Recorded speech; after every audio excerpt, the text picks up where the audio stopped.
This was a huge module, but we covered a lot of ground here and you learned a lot about the query editor in Power BI Desktop. Let me quickly summarize what we learned. Because we of course learned how to connect Power BI Desktop to source files.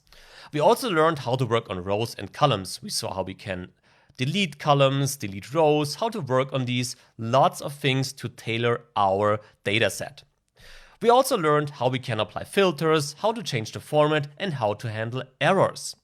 Besides that, we had a look at appending and merging queries. This means we learned how we can add rows to an existing query or how we can add column to existing or new queries.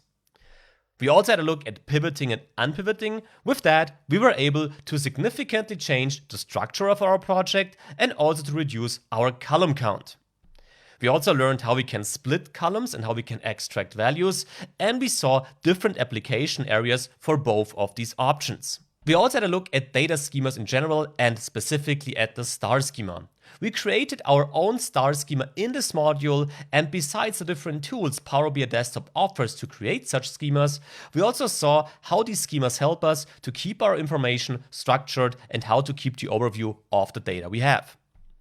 We also learned how to use query duplicates and references and what the difference between these two options is. We learned how we can work with indexes.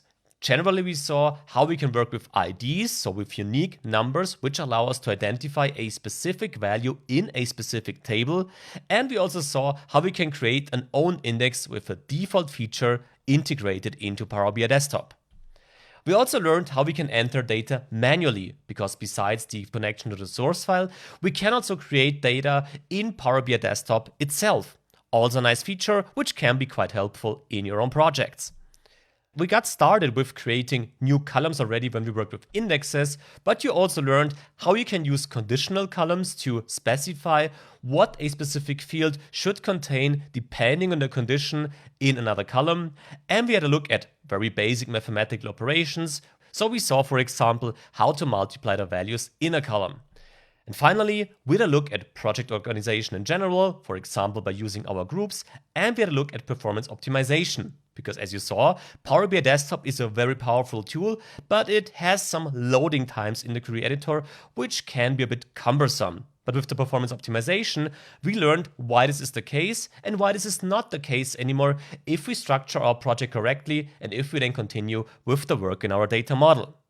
Talking about the data model, this is exactly how we will continue in the next module now.